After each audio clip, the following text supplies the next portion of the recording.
iban numeradas en la parte de abajo de la derecha. Pensamos que un poco para identificar qué piedra estaba puesta delante de cada casa. Y a continuación tampoco sabemos muy bien qué pasó para que empezase a ponerlas de forma nominativa. Ya empezó a identificar el nombre de cada víctima delante de la casa donde había vivido. Como decimos, esto empezó las primeras fueron en 1995. A continuación puso, también hay que decir, las primeras las puso de forma clandestina, y frente al Ayuntamiento de Colonia puso una con un texto diferente, que fue el decreto de deportación de Hitler del 16 de diciembre de 1942.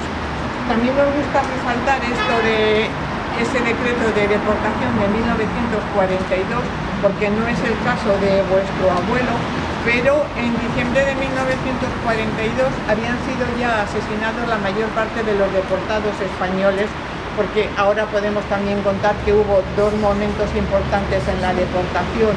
Uno que empieza a partir de agosto de 1940 con todos los republicanos que se han exiliado, y otro momento importante a partir de 1943, cuando empiezan a detener a esos mismos exiliados, pero que habían logrado mantenerse en Francia, pero habían empezado a colaborar con la resistencia.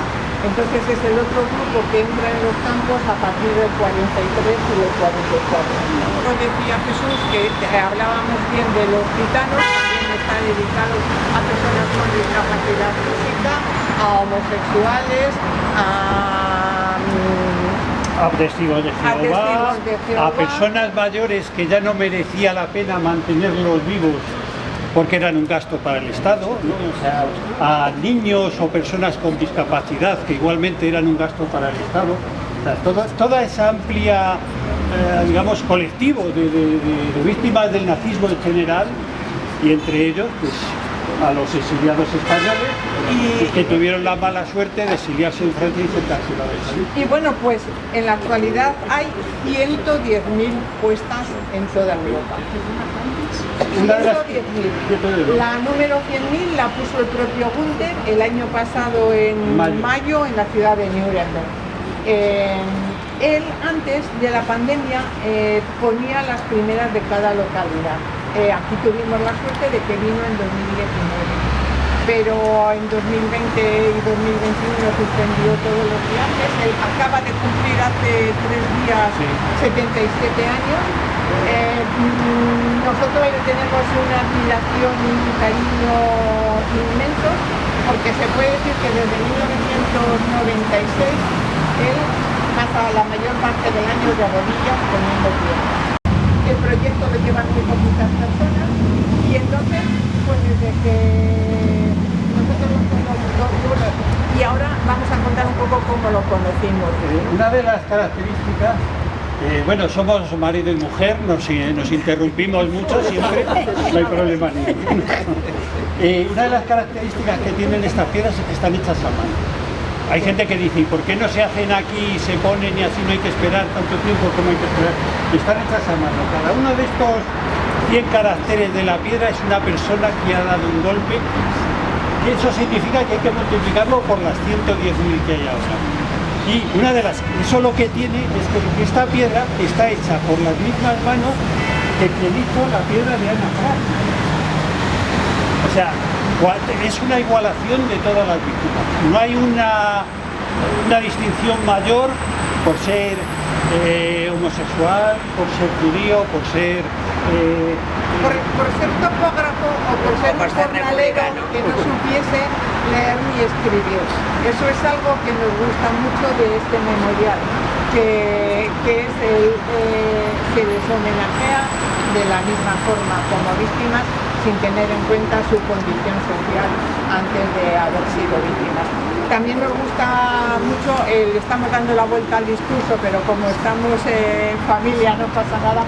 También nos gusta mucho porque se pone delante de los campos.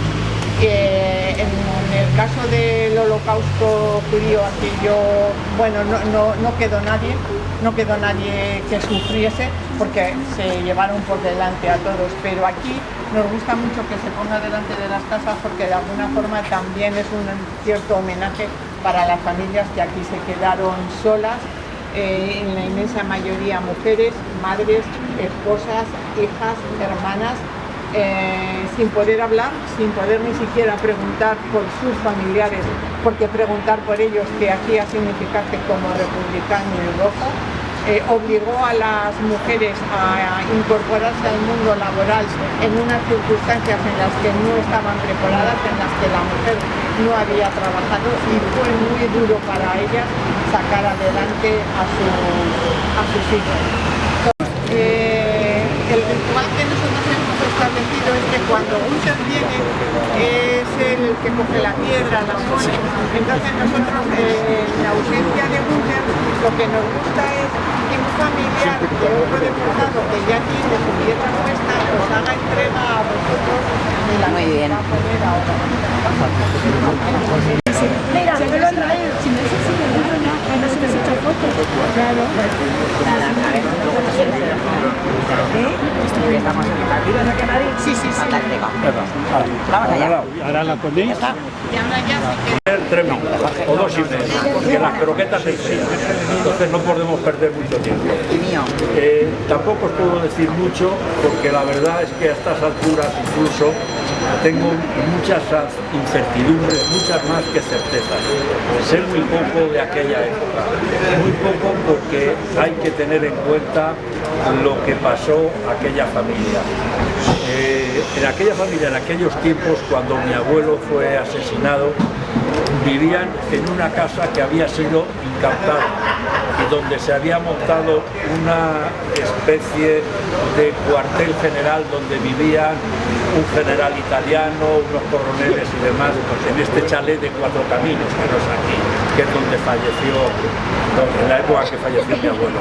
Entonces, todo lo que yo he vivido han sido casi susurros, han sido cosas que he ido conociendo de una forma intuitiva desde muy pequeño. Eran conversaciones en muchos casos en clave, en auténtico clave. Cuando hablaban de mi padre, que estaba en la cárcel y no sabían dónde, hablaban del colegio. Cuando se recibían cartas de Francia, que yo he visto, las escribía la mujer de otro de las personas que estaba allí en Bernay-les-Bains, que era la mujer del teniente coronel Miranda, Lucía. Era todo en clave. Está muy bien mi hija, cómo está tu hijo, la niña, no sé qué, todo era así. Y hay que tener en cuenta que en aquella casa de 4 Caminos que ya tiraron, que era aquella colonia que me estaba recordando Jorge, donde también vivió su familia, que llamaban de los geólogos o de los geógrafos. Y geólogos, Era la colonia de ayudantes de ingenieros, en aquella... y vivió en el chalet número 48. La casa de mi abuelo también aquello no ha podido vivir mi tía porque tiene 106 años y aún está viva. Es decir, si hubiera podido venir, nos hubiera dado mucha pena porque no estaba en condiciones, nos hubiéramos montado aquí nada menos que 4 generaciones. Su hija, Felicidad, 2 hijos, Carlota y yo, nietos, 3 nietos. 3 nietos, bisnietos y tataranietos. Nos hemos juntado aquí, todas las generaciones estáis viendo aquí. Y eso, pues, gracias primero a que existió mi abuelo, está claro. Y lo cual es evidente. Bueno, quiero deciros que no tengo más que incertidumbres, que todo lo que recuerdo de eso que he oído, me han contado, es como una nebulosa, no veo más que nebulosa y algunas pinceladas de esa historia que os cuento rápidamente. Mi abuelo era un hombre que nació en un pueblito de la sierra, allí por Jaén, en el año 77, Aldea Quemada, en un pueblito perdido. En aquella época, por supuesto, ni había carreteras ni casi caminos. Era el hijo de Dominica y Tomás, que Dominica murió con 100 años. Mi tía ahora tiene 106. 103. 103, no O sea, que yo creo que vais a tener amigos para rato por los genes que parece que tengo. Lo que a mí me sorprende que con 13 hijos eran gente del campo, no eran campesinos de azada, tenían pequeñas tierras y era gente que no vivía mal, pero imaginaros en aquellas tierras, en el Jaén, en el Despeñaperros de 1877. A mí me sorprende que en estas circunstancias uno de esos hijos, mi abuelo, nuestro abuelo, Teodoro, viniera a estudiar a Madrid. Era un hombre clarísimamente muy inteligente, muy amante de casi todo. Es de los que, siendo un muchacho, vino al Museo de Ciencias Naturales a decir que había visto pinturas prehistóricas allí en la zona esta de Despeñaperros. Esto os lo digo para que veáis el interés que ya desde pequeño tenía. Bueno, y el hombre pues se vino a estudiar a Madrid, a estudiar topografía, geología, y debía ser bastante juerguista, me da la sensación en aquella época, porque a mí me contaba mi abuela que cuando tenía los exámenes, imaginarosle viviendo en una pensión a finales del siglo XIX, por lo visto tenía que ir a empeñar, para no salir, empeñaba el traje y empeñaba hasta el abrigo para no poder salir de la pensión y poder estudiar. Bueno, el caso es que en esas circunstancias sigo con las pinceladas porque no sé mucho más. Pues conocí a mi abuela, eran mundos distintos. Mi abuela era hija de unos madrileños, los que entonces eran Burgos. Te voy a tener que quitar la palabra. Bueno, vivían en Madrid y eran los dueños de la Cartuja de Sevilla, o sea, socialmente no tenían mucho que ver, pero bueno, no sé más, caso que se casaron. Y mi abuelo era un hombre de un carácter, por lo que me contaba, no ya solo mi abuela y mi tía, sino otro personaje importantísimo en esta vida, que es Donatila Mínguez. Donatila Mínguez era lo que en aquellos tiempos llamaban una muchacha. Esta muchacha crió a mi padre, crió a mi tía y me crió a mí. Bueno, me emociona el recuerdo de Donatila porque para mí fue mucho más que mi abuela. Para mí también. Y, ¿Verdad? bueno, Yo quería más a Tila que mi abuela. mucho más que mi abuela. Estas tres mujeres en la época de guerra son las que mantuvieron la casa, las tres. Una muchachita de 17 años, esta mujer y mi abuela, que era una pánfila. Era una pánfila, era una mujer que no estaba acostumbrada a la lucha, sino a vivir con normalidad. Pero mi abuelo parece ser un hombre de un carácter muy firme, y entonces me digo yo, cuando veo lo del carácter firme, ¿por qué se marchó a la guerra a la edad que tenía?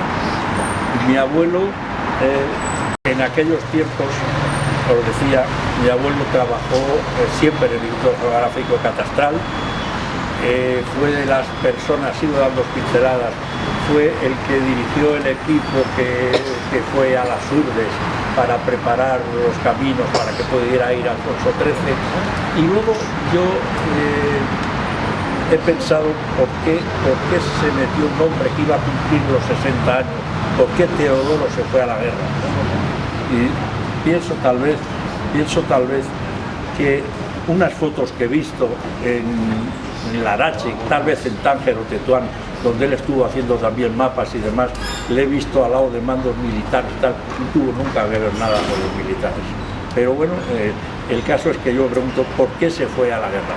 El caso es que con 59 años y con mi abuela llorando, el hombre se fue a luchar por la República, y lo que no sé, ni tengo la menor idea, es por qué de repente fue comandante. No tengo ni idea. No tengo por qué ni idea, fue comandante y estuvo en la zona de Guadarroma, en el puerto de León, y tampoco sé el motivo porque mi padre con 19, 20 años, estudiante de medicina, fue teniente también del ejército republicano con 19-20 años, en donde ahora mismo está la caseta donde se entra en el antiguo Valle de los Caídos, hoy Colgamundo, en una caseta que había de piedra.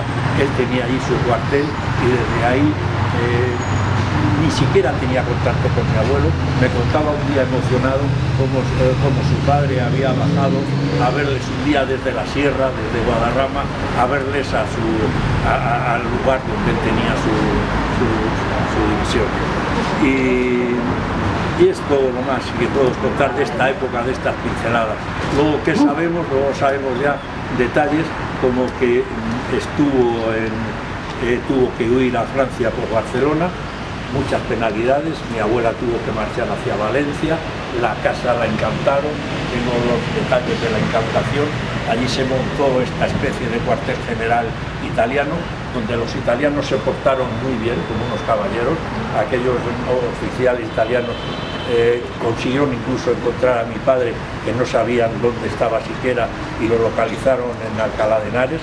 Y seguramente el que estemos aquí ahora en mi familia se debe a la intervención de estos italianos, porque seguramente, si no, seguramente mi padre no hubiera estado. Perdona, había también una... Con estos otros siete mandos de la República, desde el general Mir hasta él, que aparece como comandante, pero que en realidad era un geógrafo. Y así aparecen algunos escritos, algunos libros como geógrafo, y sé que ahí vivió una vida relativamente placentera, y haciendo lo que sabía, con sus amigos, ayudándose, etcétera, etcétera. Y un buen día, tampoco sabemos por qué, hay quien dice que fue por una delación del antiguo oficial de la República, hay quien dice simplemente porque estos oficiales estaban, digamos, vigilados permanentemente por sus posibles contactos con toda la oposición francesa de la República, y el caso es que llegó la Gestapo y se los llevó a Perpiñán. En Perpiñán pasaron 2 horribles meses, meses terroríficos, donde prácticamente ni comía, con unos fríos tremendos, y pasados esos 2 meses, en esta prisión provisional, la Gestapo les trasladó al campo de concentración de Bernay-d'Ariège. Allí cayeron bien, el médico les acogió con mucha simpatía, les llevaron a la zona de los enfermos, y incluso los oficiales del campo de refugiados les trataron con una dignidad tremenda, como correspondía a lo que eran. Pero de todas formas, aquello, en julio del 44, se montó el que se ha conocido como el tren fantasma. El tren fantasma fue una odisea que yo no entiendo cómo no se ha narrado todavía más. Una odisea de 700 y pico personas metidas en trenes de ganado que tardaron más de 2 meses en llegar al campo de concentración de Dachau. Resulta un poco inexplicable por qué a aquellos hombres que al final les llevaban a exterminarlos, ¿por qué no les mataron directamente? Es una pregunta que todo el mundo se hace. Si les iban a matar, iban a matarles. Entonces, ¿por qué se los llevaron, quisieron llevárselo hasta Dachau? No se sabía. El tren estuvo 2 meses luchando, intentando llegar a Dachau, y encontrándose con los bombardeos de los aliados, con las voladuras de los puentes por parte de los partisanos, y con las autoridades alemanas, la Gestapo, empeñados en llevarles. Murieron muchísimos en el camino porque no tenían dónde comer, no les dejaban salir de los vagones, y al cabo de más de 2 meses llegaron, después de idas, venidas, vueltas, cambios de trenes, por fin llegaron a Dachau. Y allí pues murieron víctimas de los malos tratos. ¿Puedo decir una cosa? Y el caso es que muy poco antes de que las tropas aliadas entrasen en Dachau, ya mi abuelo murió. creemos que por enfermedad, y esas todas. Yo también estaba en Dachau, pero no en Dachau. Yo me acuerdo. Yo estuve con papá de pequeña. Yo y a Jesús por el enorme esfuerzo que están haciendo y nada más. Y darle las gracias a Teodoro, porque gracias a él estamos aquí, una familia.